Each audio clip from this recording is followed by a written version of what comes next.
1 Coríntios 5. Para que a recebais no Senhor, de um modo digno dos santos, e moralidade que nem mesmo entre os gentios se vê, a ponto de haver quem vive com a mulher de seu pai. E vós estáis inchados, e nem ao menos pranteastes para que fosse tirado do vosso meio quem praticou esse mal. Eu, na verdade, ainda que ausente no corpo, mas presente no espírito, já julguei, como se estivesse presente, aquele que cometeu este ultraje. Em nome de nosso Senhor Jesus, congregados vós e o meu espírito, pelo poder de nosso Senhor Jesus, seja entregue a Satanás para a destruição da carne, para que o espírito seja salvo no dia do Senhor Jesus. Não é boa vossa jactância, não sabeis que um pouco de fermento leveda a massa toda. Expurgai o fermento velho, para que sejais massa nova, assim como sois sem fermento. Porque Cristo, nossa Páscoa, já foi sacrificado. Pelo que celebremos a festa, não com o fermento velho, nem com o fermento da malícia e da corrupção, mas com os ázimos da sinceridade e da verdade. Já por carta vos escrevi que não vos comunicasseis com os que se prostituem, com isso não me referi à comunicação em geral com os devassos deste mundo, ou com os avarentos, ou com os roubadores, ou com os idólatras, porque então vos seria necessário sair do mundo. Mas agora vos escrevo que não vos comuniqueis com aquele que, dizendo-se irmão, for devasso, ou avarento, ou idólatra, ou maldizente, ou beberrão, ou roubador, com esse tal nem sequer comais. Pois, que me importa julgar os que estão de fora? Não julgais vós os que estão de dentro? Mas Deus julga os que estão de fora. Tirai esse iníquo do meio de vós. 1 Coríntios 6. Ousa algum de vós, tendo uma queixa contra outro, ir a juízo perante os injustos, e não perante os santos, ou não sabeis vós que os santos hão de julgar o mundo? Ora, se o mundo há de ser julgado por vós, sois porventura indignos de julgar as coisas mínimas? Não sabeis vós que havemos de julgar os anjos? Quanto mais as coisas pertencentes a esta vida. Então, se tiverdes negócios em juízo, pertencentes a esta vida, constituís como juízes deles os que são de menos estima na igreja. Para vos envergonhar o digo. Será que não há entre vós sequer um sábio, que possa julgar entre os seus irmãos? Mas vai um irmão a juízo contra outro irmão, e isto perante incrédulos? Na verdade já é uma completa derrota para vós o terdes demandadas uns contra os outros. Por que não sofreis antes a injustiça? Por que não sofreis antes a fraude? Mas vós mesmos é que fazeis injustiça e defraudais, e isto a irmãos.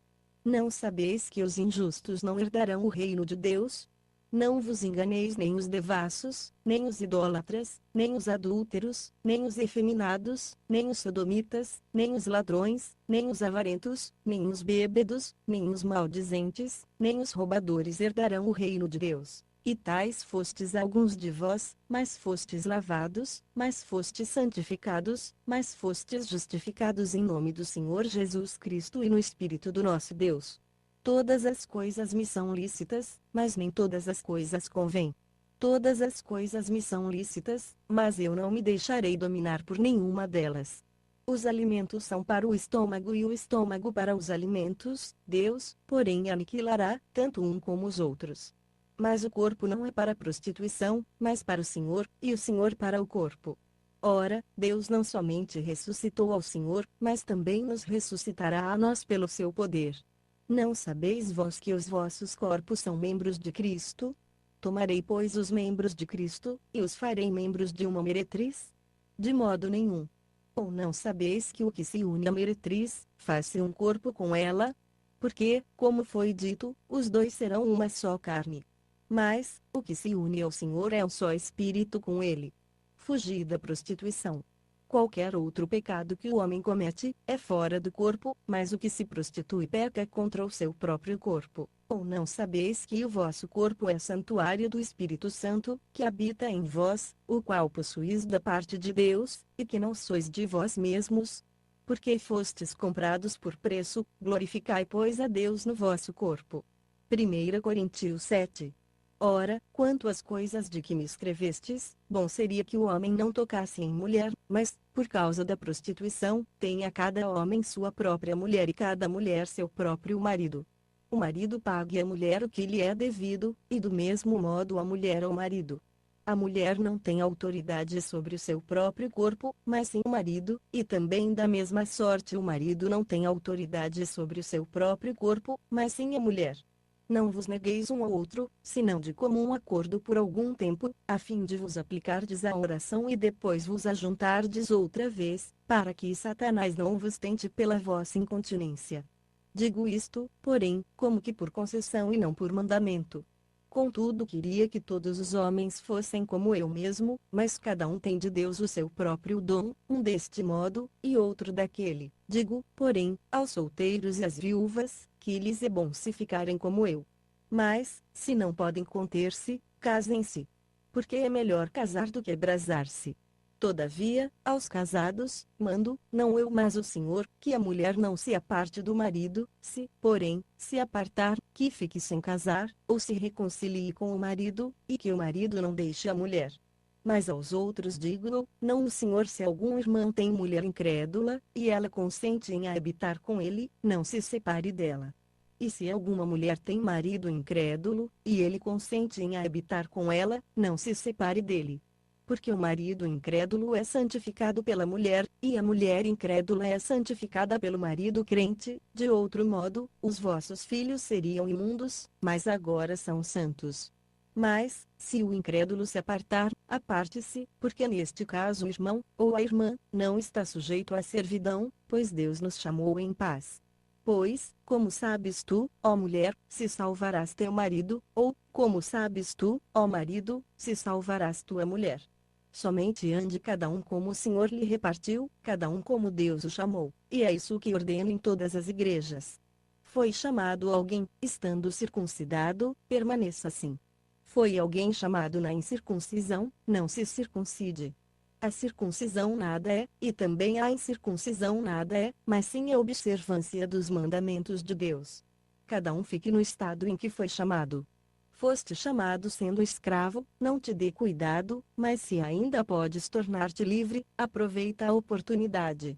Pois aquele que foi chamado no Senhor, mesmo sendo escravo, é um liberto do Senhor, e assim também o que foi chamado sendo livre, escravo é de Cristo. Por preço fostes comprados, mas vos façais escravos de homens. E irmãos, cada um fique diante de Deus no estado em que foi chamado. Ora, quanto às virgens, não tenho mandamento do Senhor, dou, porém, o meu parecer, como quem tem alcançado misericórdia do Senhor para ser fiel. Acho, pois, que é bom, por causa da instante necessidade, que a pessoa fique como está. Estás ligado à mulher, não procures separação. Estás livre de mulher, não procures casamento, mas, se te casares, não pecaste, e, se a virgem se casar, não pecou. Todavia estes padecerão tribulação na carne e eu quisera poupar-vos. Isto, porém, vos digo, irmãos, que o tempo se abrevia, pelo que, doravante, os que têm mulher sejam como se não a tivessem, os que choram, como se não chorassem, os que folgam, como se não folgassem, os que compram, como se não possuíssem, e os que usam deste mundo, como se dele não usassem em absoluto, porque a aparência deste mundo passa. Pois quero que estejais livres de cuidado. Quem não é casado cuida das coisas do Senhor, em como há de agradar ao Senhor, mas quem é casado cuida das coisas do mundo, em como há de agradar a sua mulher, e está dividido. A mulher não casada e a virgem cuidam das coisas do Senhor para serem santas, tanto no corpo como no espírito. A casada, porém, cuida das coisas do mundo, em como há de agradar ao marido. E digo isto para proveito vosso, não para vos enredar, mas para o que é decente, e a fim de poderdes dedicar-vos ao Senhor sem distração alguma. Mas, se alguém julgar que lhe é desairoso conservar solteira a sua filha donzela, se ela estiver passando da idade de se casar, e se for necessário, faça o que quiser, não peca, casem-se. Todavia aquele que está firme em seu coração, não tendo necessidade, mas tendo domínio sobre a sua própria vontade, se resolver no seu coração guardar virgem sua filha, fará bem. De modo que aquele que dá em casamento a sua filha donzela, faz bem, mas o que não ader, fará melhor. A mulher está ligada enquanto o marido vive, mas se falecer o marido, fica livre para casar com quem quiser, contanto que seja no Senhor. Será, porém, mais feliz se permanecer como está, segundo meu parecer, e eu penso que também tem o Espírito de Deus. 1 Coríntios